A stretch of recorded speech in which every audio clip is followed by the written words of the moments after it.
So the next one we're going to do is called fire hydrants. It's a good one to start building some weight-bearing stability on the down leg and then some glute strength of the leg that's moving here. In addition, we're going to offset your pelvis, which is going to recruit a little bit of what's called the multifidus. It's an anti-rotator that your back uses to stabilize your low back when you're doing dynamic movements, okay? So the foam pad's going to offset you about 2 inches here. So the very first thing is 1, neutral spine, right? Find your neutral. And then 2, elevate the down leg so that things are even. So all that is a retraction, okay? You're not trying to go way up, you're just trying to go level to the other leg, okay? Once you've done that, you can do your outward swing. Back down. So I do like to add the shift on every one, just so you get some mobilization of the SI joint, get some press through that down leg so that you learn how to shift into the down leg and press your knee into the floor. And then you're lifting up. Try not to do too much over-exaggeration there. Back down. Okay? And my hands are in the right position? Yeah, about shoulder width, whatever feels comfortable. You will start to find and realize some tendencies that you have the more you do these kinds of exercises. That, oh, maybe my right arm is too far across me, right? Like I do one side and I feel balanced, and then I go to the other side and I feel like I'm all over the place. Why? Part of that could be weight shift, and the other part is hand position, knee position. So if you find yourself losing balance, you can tinker with moving your hands right, left, spacing, okay?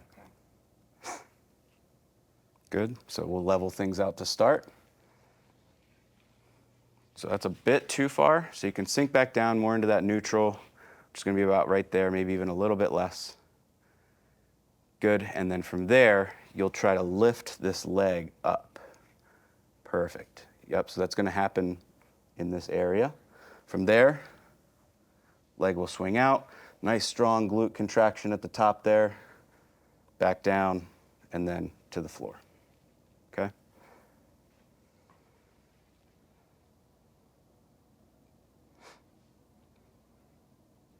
Nice.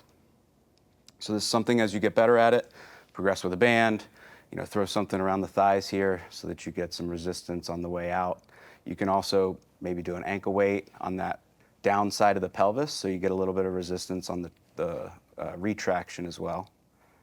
Is it normal that I feel like a lot of my weight is going on this side? You're going to be solely on that leg when this one's in the air. Okay. Yeah, so right now you should feel like you're kind of 50-50, maybe a little bit more over here just because of the offset. Mm-hmm.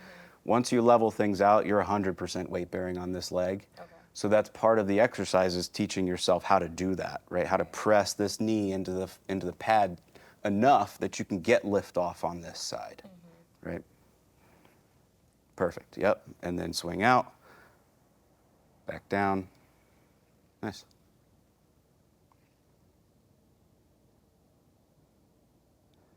Good, so some things you might see, knee bend, or go ahead and lift up.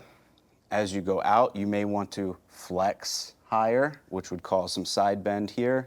Try to keep that out of the equation. Same with this. We don't want to see the knee going any straighter. So 90 degree at the knee, as best you can. Swing in the hip only. Let's go one more.